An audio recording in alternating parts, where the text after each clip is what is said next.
we will go ahead and get started. And I realized as I was putting the PowerPoint together today, we may not actually go the whole time.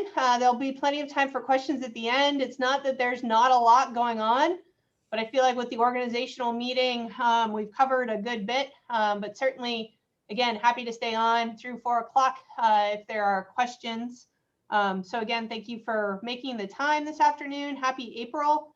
I hope everybody is doing well. And I don't know about you, but I think spring is almost here, although it was a little bit disconcerting when I walked out the back door to go feed the horses this morning and encountered about 1 inch or 2 of snow, but it's all gone.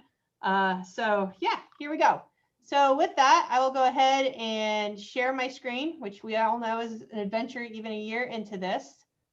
So hopefully everybody can see my extension connection screen. Yep, thank you. Appreciate the non-visuals or the non-verbals. Thank you. So today's agenda is pretty simple. Just we're going to go through some reminders and FYIs just to put on your radar screens. Talk about March, look ahead to April, and then certainly, as I mentioned before, leave quite a bit of time for questions. I have to share the picture that you see on this slide was a gift for March, because March was oddly difficult for me. I think, again, it was a long month. I happened to lose my beloved orange cat who followed me, came with me from Florida, and just a whole bunch of other things all kind of coincided at once in March. And I know everybody's dealing with their own things, but I very much appreciated this gift that sits on my desk just as a good reminder and a visual. Let's keep the good vibes going as we go through, again, we've been through another very long month, and certainly have another not so long month, but a lot going on ahead of us. Before I get started, I wanted to take this opportunity just to remember Joyce Weaver. And this was shared with me on Friday, and I thought it was an awesome opportunity to share it with you all in tribute to Joyce's work in Waldo County with the Waldo County 4-H program. Just what an amazing advocate she was for the Citizen Washington Focus trip. There is a scholarship fund that has been established in Joyce's name to help support youth in Waldo County going to Citizenship Washington Focus. I'm a former 4-H youth that went to Citizenship Washington Focus, and I can personally attest, again, the impact that it had on me, and certainly that opportunity impacts any youth that can go. So I share this, there's no pressure, but I just wanted to make everybody aware of it, and I will be sharing, as I do, the details of this extension connections in an email. So if you want the link or whatnot, I will be providing that in a follow-up email for anybody that is interested in donating. And again, just want to thank the staff in Waldo County for putting this all together, along with the Maine 4-H Foundation, because I think it is a wonderful tribute in honor of Joyce. So this and that, this is a hodgepodge, and it contains actually all good news, which, hey, let's celebrate and let's start the month off with a bang. The first point is I have been told by the provost that there will be no budget reduction for cooperative extension for FY22. Let's let that sink in for a minute, folks. There will be no budget reduction for cooperative extension for FY22. I count this as a huge win for us. And again, thinking about the crazy year that it's been and everything going on, this is a testament to your hard work. And again, just how extension has shown up to respond to the pandemic and to respond to all the needs across the state. Now, I haven't gotten this in official writing yet, so this was verbal, but I'm going to hold the provost to it, and fingers crossed that there are no surprises coming forth. But right now, this is how we are operating and how our mindset is operating. Because of that, we were holding some money back in case there was a budget reduction in FY22 that we could meet it. And so we are moving forward with several positions. And I think it's important. And again, just it's a great wow, instead of thinking about what positions are being eliminated, again, being able to move forward with several is strange to think about in a way. I do want to make a note about this though. Some of these positions are base funded, some of these positions aren't. And again, this goes back to previous extension connections. And certainly my thoughts of, moving forward in extension, we're going to be creative with our positions and how they are funded. And so I just share these because I think it's important for you to have them on your radar screen. And again, we'll be happy to answer any questions at the end. We are moving forward with a marketing and communications director position.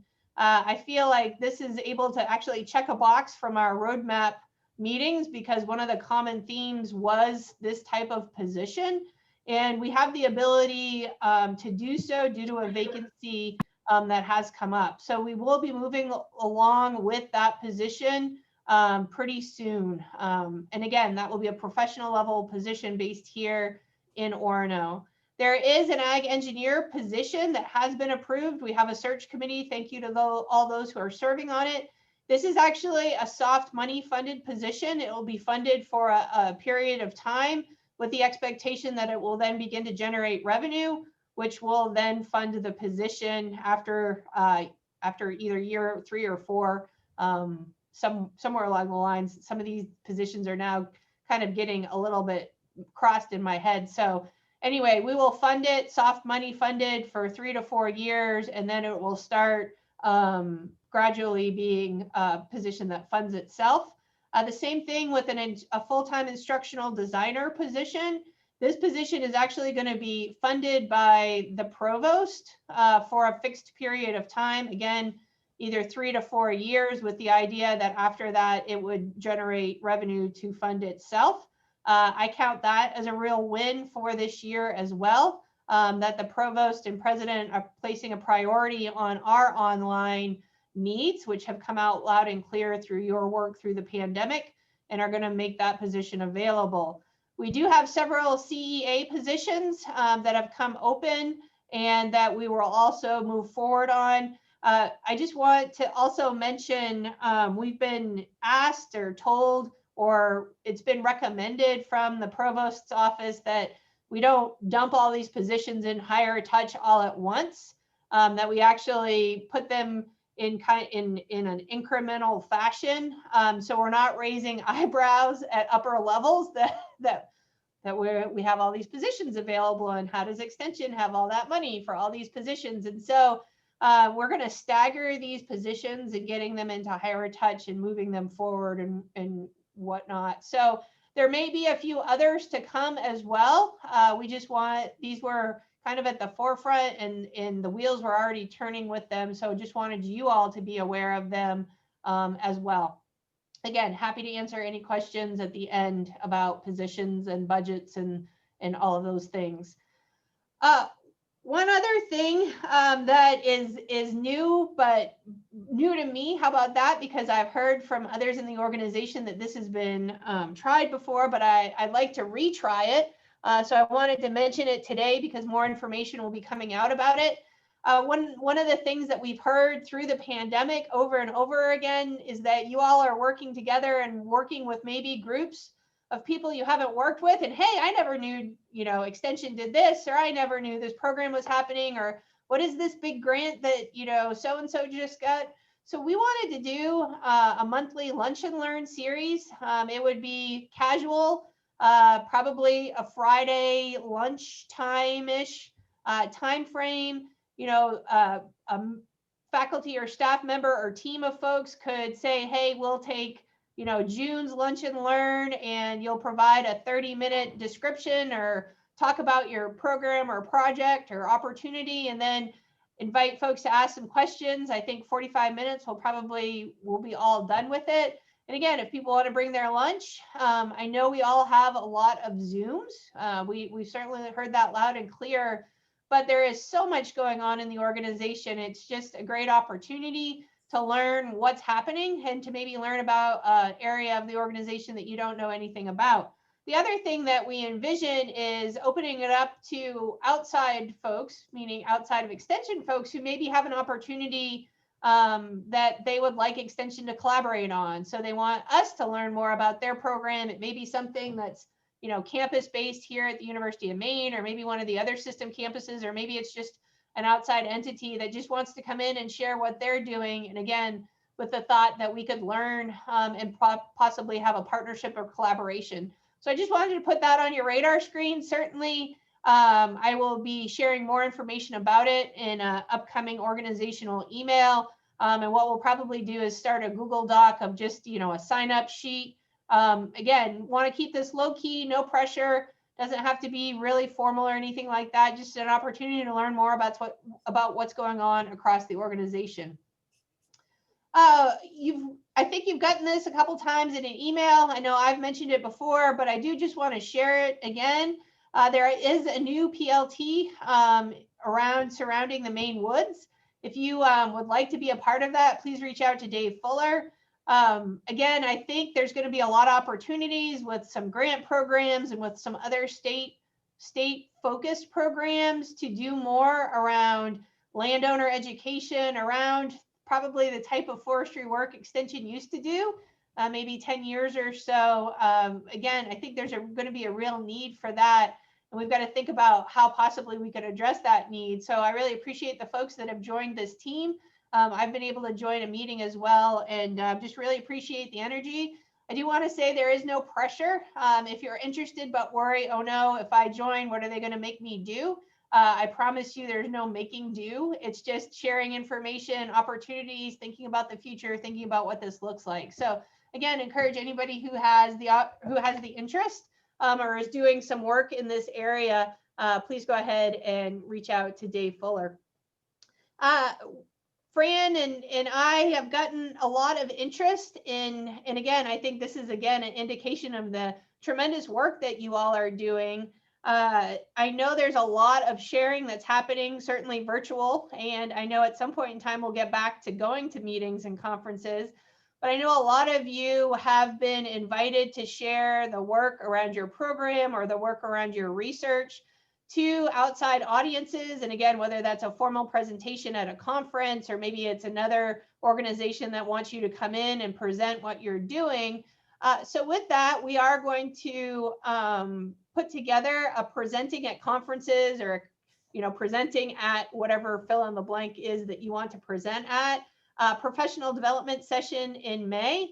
Dr. Sauchek went over so well. I've actually reached out to another one of my former colleagues and really good friends who's a communication specialist at the University of Florida, who's going to come in and provide this presentation professional development session in May. So again, just wanted to put that on your radar screens.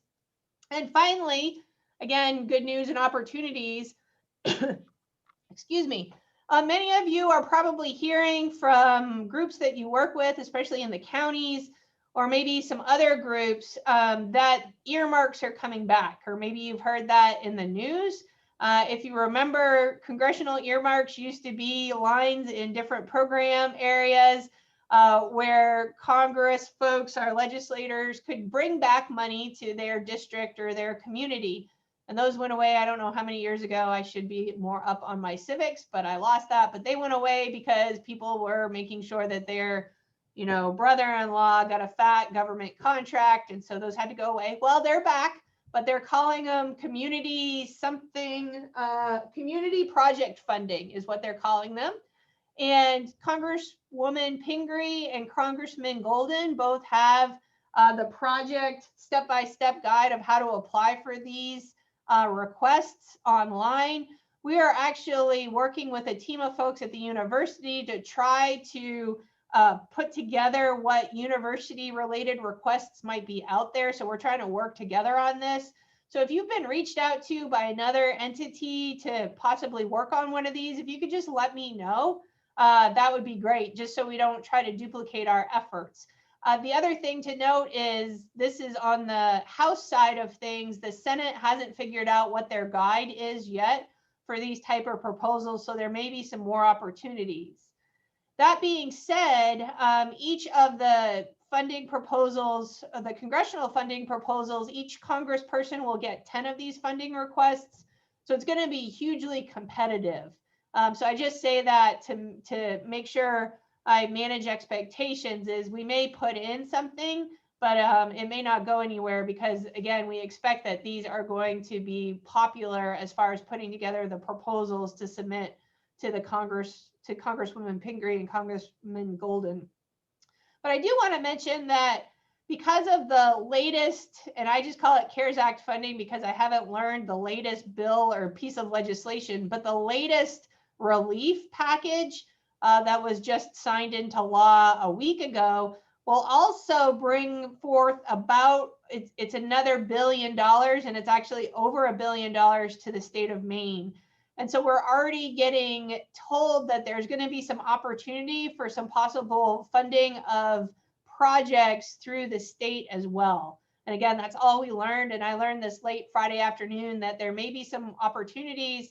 Again, in I think in extension, we are primed and ready for some things, whether it's funds for facilities, funds for positions, funds for programs. There may be some opportunities at the state level, again, with this additional money that's come down. So that's all to say. Things are looking, knock on wood, pretty bright right now, and lots of opportunities out there. So again, just wanted to put these things on your radar screen in case you happen to hear of something, certainly wherever you're at across the state. So COVID updates. I know I keep promising COVID information and I keep not fulfilling that promise. So I have broken this into things we're still waiting on, things that have been updated, and other information. So I keep promising this because I keep being promised it myself, and it's a little disappointing. But we are still waiting on the following information: what COVID testing will look like through the summer for faculty and staff. Every week we're told by the end of the week we'll have this. By the end of the week we'll have this. Well, you know what? We don't have this yet, but it's being discussed. And what we do know is that there will be some sort of COVID testing. We're just unsure of the frequency. And I'd probably be willing to wager it's not going to be weekly testing like what we've been doing, but again, we're waiting for that information. So stay tuned. I keep telling folks we're still waiting on travel guidance. They updated international travel last Friday. Great. That's really helpful for our summer programming, which, is not really internationally focused, but we keep waiting for travel guidance for in-state travel. And again, what I really want to focus on is the in-state travel that we need to do, whether it's summer scouts or whether it's to our research plots or those type of things. So stay tuned for that. Just want to remind folks, if you don't mind, if you're not on mute, if you can go ahead and mute yourself, that'd be great. Thank you. The process for program approvals, and again, I apologize if there was some confusion. Here's what I know in regards to this. So we have a really good, and what I think has worked well, approval process, if you remember, through the fall. And again, this would be approving outdoor programs at this point in time. We don't have any indoor programs occurring. What is going to happen is the process for program approvals will be changing. And we are unsure of what that looks like. We got a little closer on Friday for folks to tell us that they think they know what it's going to look like, but they're still finalizing some things. I laugh because, what are you going to do? So what I then asked is this, and I tried to articulate this. Let's say last fall, you put in a program approval for an outdoor program that was going to occur throughout, let's say, through September of 2021, and you've got that program approved. Great. Continue on, go forward with that program. I just want to remind you to make sure to, update whatever needs to be updated in regards to the current guidance. If it is a new program, which there are new programs because last year, there were some programs that we just didn't do in person because of our COVID restrictions. Those are going to have to go through an approval process. What we have also been told, though, is it's not going to be an individual approval that has to go all the way up the chain. We're going to be able to do an approval of, let's say, outdoor youth programs, get that approved as a whole, and then we will do internal approvals for each individual program. So we are going to be able to do that. We just don't know what the whole process is that we need to get approved before we can then tell you how to individually approve your programs. There's the other thing that I think is really important to put an asterisk beside. So last year it was, guidance came from the system. We all followed it. Great. What we're being told this year is it's going to be very localized decision making. So maybe guidance comes down from the system, but the University of Maine may have different guidance. And how that looks right now is the system may say one thing for a group size limitation for outdoor events, but the University of Maine may be more conservative and say a different number. So what we, meaning myself and the leadership team, need to do is really pay close attention to what the system says and what the University of Maine says. And again, if there is a deviation, we go with what the University of Maine says.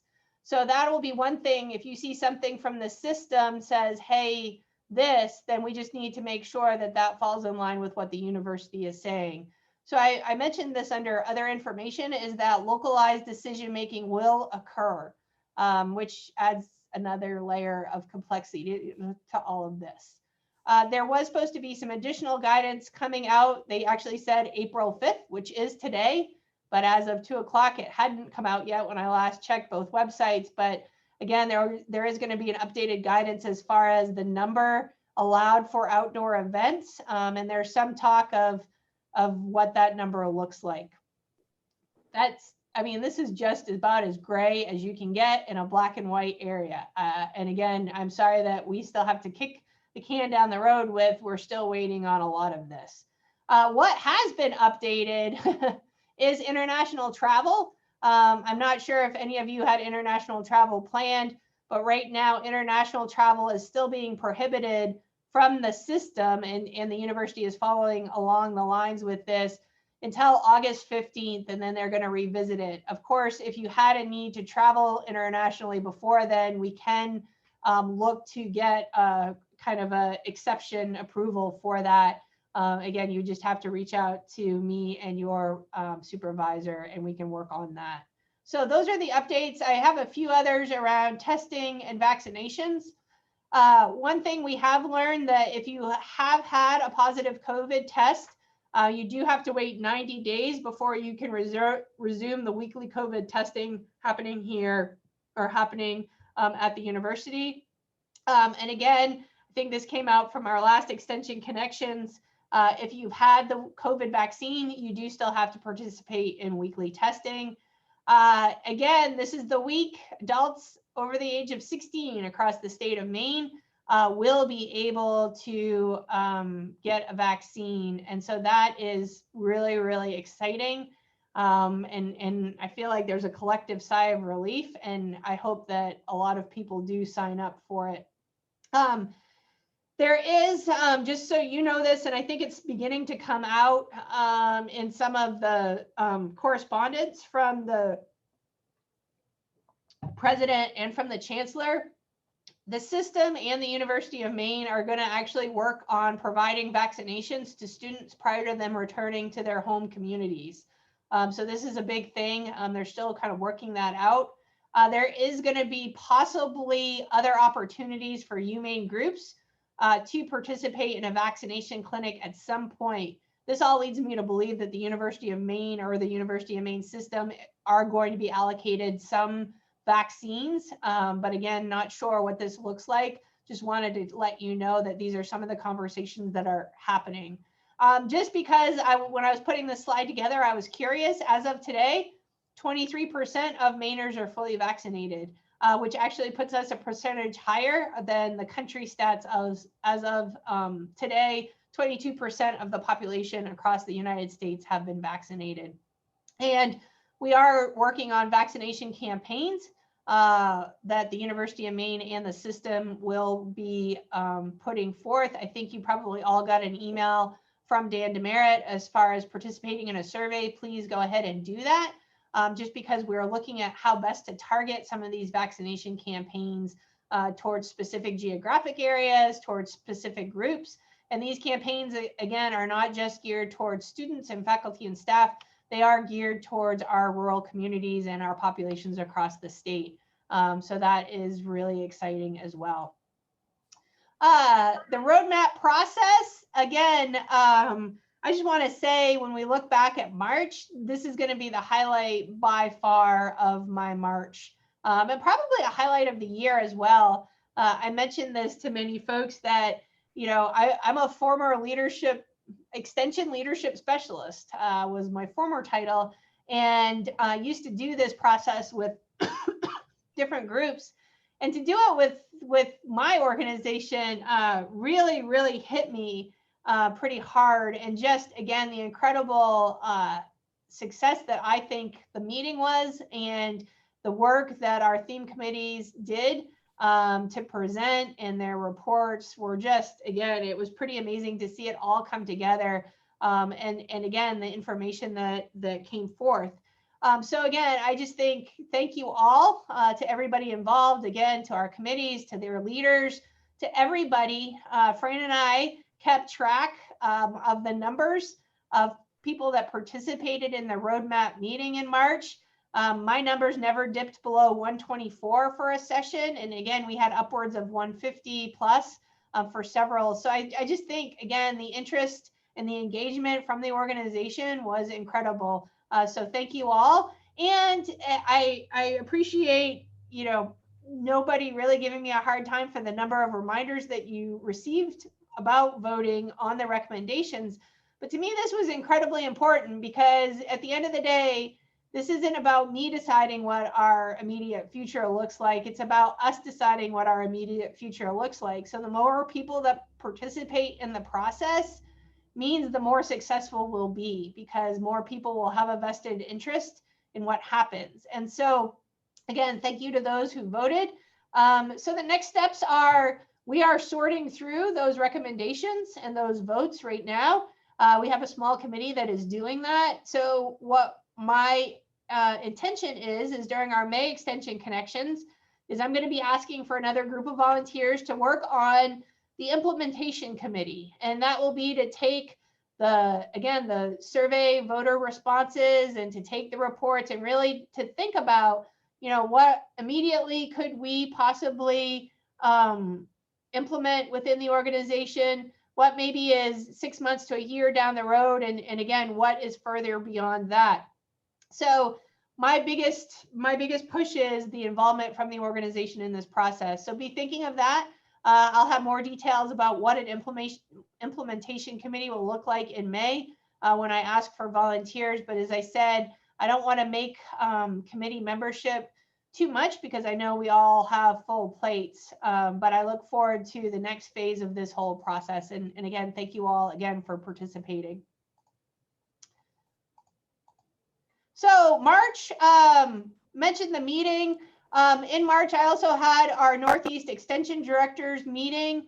And I think it's important just to mention this. This was a 2-day virtual meeting as well. And just a couple of things that came out from that. Number one, Maine Extension is doing as well or better than our extension colleagues in the Northeast, as far as how our organization has handled the pandemic, how the university that you know, we work with has handled it, how our state has handled it. So again, came out of that meeting just really grateful to be here in the state of Maine, part of the University of Maine, and certainly part of the University of Maine Cooperative Extension. Many of our colleagues are not, it's going to be tough budget-wise and programmatic-wise and whatnot. KPI are key performance indicators. I've mentioned this before. There is a group on campus that is really focused on what are the key performance indicators that the University of Maine needs to make sure they do for this organization, for the institution of the university to move forward. And again, really good work happening. And extension is part of this process, because again, engagement with the state, you know, programs and reaching other audiences, you know, all the things that extension does is really important, and it will be captured in these key performance indicators. So I mentioned this because, again, I will always say the importance of submitting reports. I know they are a pain, but some of this information will come from the reports that you already currently submit and enter in data to. And we may ask for additional data. We're still working on what this all looks like. But again, this is just something to put on your radar screen because you'll hear about KPI and KPI data moving forward. Obviously, we've spent a lot of March working on summer programming. And I mentioned this in an earlier meeting today. What I'm thankful for is, as the system has put together their guidelines for summer programming, they're not doing it in a vacuum. They're doing it thinking about 4-H. They're doing it thinking about our summer camping programs, and they're taking our input into consideration. And I really am pleased with this, and I'm encouraged by it too. Whereas last year, when they made a lot of decisions, because again, nobody had a lot of data about COVID and whatnot, and we just had to deal with those decisions. We're at the table while those decisions are being made, which is great. But what we need to is, again, get the final guidelines. So working on that. I mentioned the vaccination campaign. This is something that's come down from the federal level. The CDC is engaging with Extension. As that is happening, I'm engaging with the university level folks who are working on these vaccination campaigns. So it's been a great opportunity and a great process. And again, showing the importance of extension across the university and system. I say this.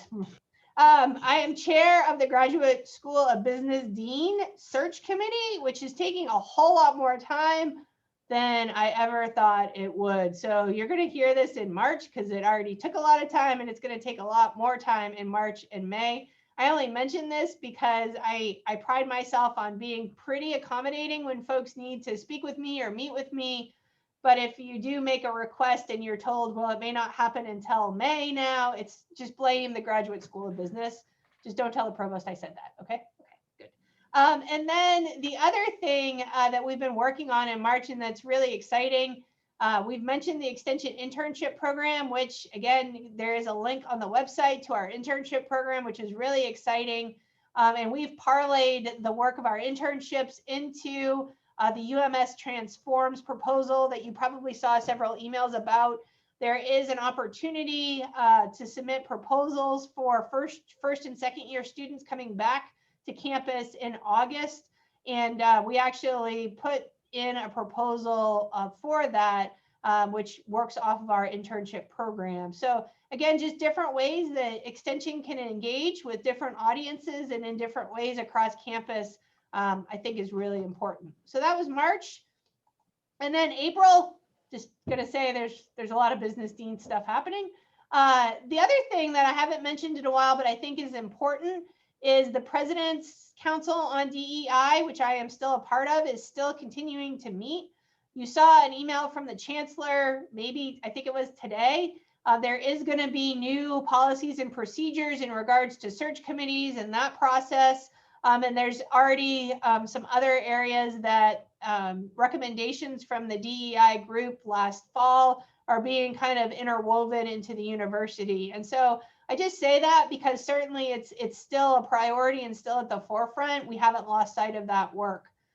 April, obviously a big focus is spring and summer programming, what that looks like, how that's going to move forward. And again, I hope that we get that nailed down, you know, in the next week or two, because again, it is the busy season here at Extension. There is a new task force that the president has put together that is centered around the University of Maine and University of Maine at Machias. Partnerships and collaborations. This year, the University of Maine at Machias is going to be fully integrated in the University of Maine budget, fully integrated in academic classwork, and fully integrated in other ways. And so I've been invited to serve on that task force, and I have indicated my willingness to do so.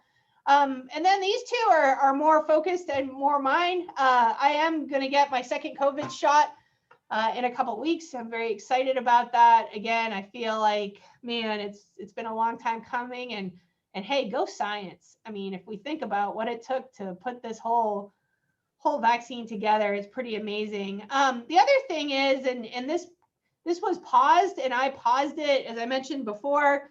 I do have plans to restructure the ELT to expand it, actually. And I put it on hold because I wanted to hear what the restructuring or the reorganization of Extension Committee came up with, to see if what my thoughts were kind of went along the lines of what they came up with, and they did, and I really appreciate that. So this month I'm going to spend kind of finalizing on what the Extension leadership team will look like. And again, I'm really excited about our May Extension Connections because I feel like we'll be able to share a lot of that. So with that, I'm going to end it here. There is, if you can see my picture, there is something hidden. You can see him staring at you. I took this picture this morning. I do try to take a daily walk before my workday starts.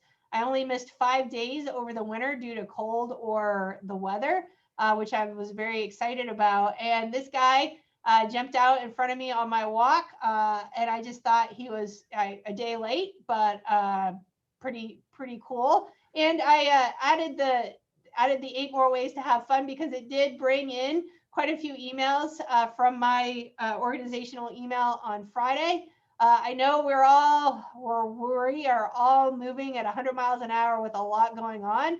And several people said, well, I just don't have time for fun, or I just can't do it. Like, there's too much going on. And so I just wanted to make it easy, as we like to do in Extension. I have found some research-based information that I wanted to share with you all. And if you say you have no time for fun, one of the elements that I found from this article was experience nature, as I did this morning. So check the box. I found some fun and a wonderful bunny rabbit this morning. So with that, I haven't been monitoring the chat. What I'm going to do is stop sharing my screen, look at the chat, and open things up for questions. So with that, Northern Light Health does have vaccination appointments available, 16 and over. I know Walgreens and Walmart also have vaccination appointments that you can make online. So lots of opportunity. I have a question. Are you on your horse when you're out in nature?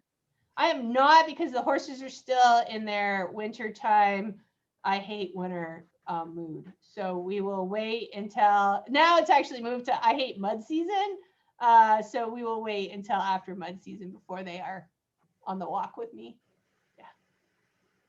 They also hate Canadian geese. Who knew that? So, and there's a lot of Canadian geese around right now. So just, I know I went through a lot without taking a deep breath or a pause. So again, shout out questions, put them in the chat box. If I don't see anything in a minute or two, we move on with our Monday.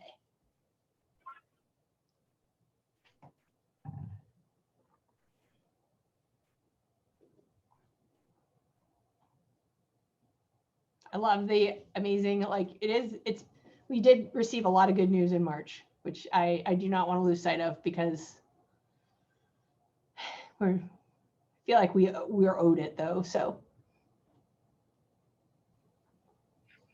And I have a somewhat of a random question about the Machias thing. So I understand the integration of budget and academic affairs as well. At what point does Machias like actually sort of fold under the UMaine brand even? Is that a thing that's being discussed? I remember President Farini-Mundy saying that it was in the legislation that they had to be separate camp. Yeah, I think that's one of the things that this task force has been tasked with. They do have to be separate campuses, and certainly there's much like a lot of Maine, there's a very ruggedly independent mindset in Washington County at the University of Maine Machias. They do not want to lose their autonomy.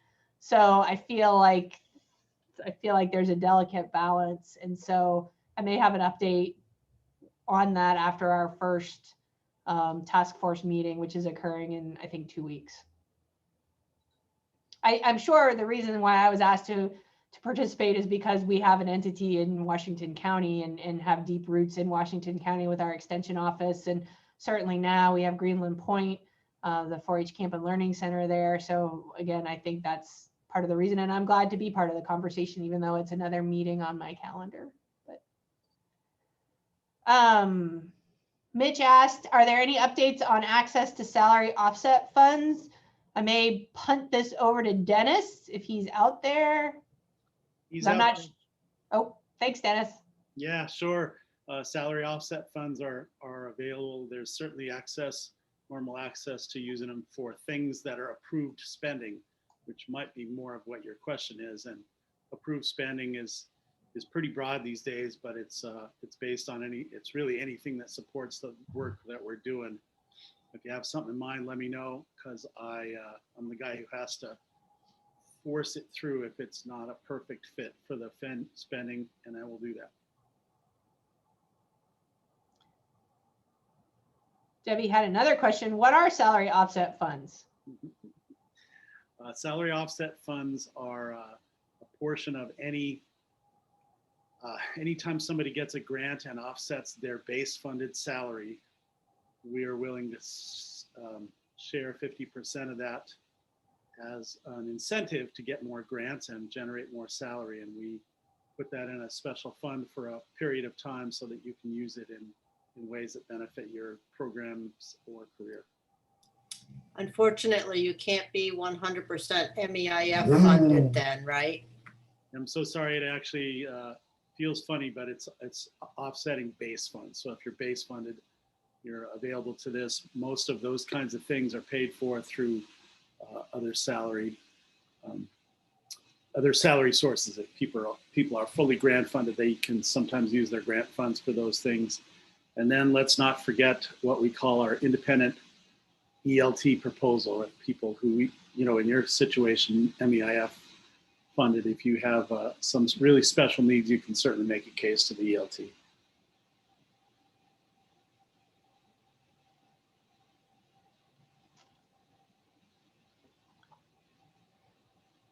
Any other comments or questions for myself or anybody else who may be joining us today? I know we have a lot of questions about what summer looks like and what is, and again, we're going to try to get those answers to you as soon as we can. And certainly if there are things that come up after we disconnect from this Zoom, feel free to reach out to myself or your supervisor, and we'll try to get questions answered. My caveat is probably not in the time frame that I would like them, because guess what? Business dean search is consuming my life right now.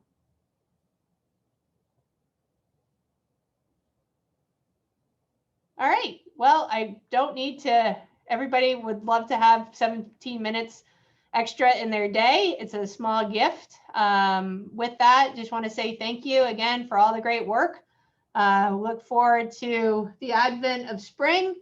It's almost green grass, almost that time. We've gained +4 hours in daylight, in case you were wondering. I check daily, and it's, again, very exciting. So looking forward to the next month and the approach of spring and summer, certainly. So thank you all. If I don't see you before, we'll see you on May 3rd. Until then, have a great rest of your afternoon and week.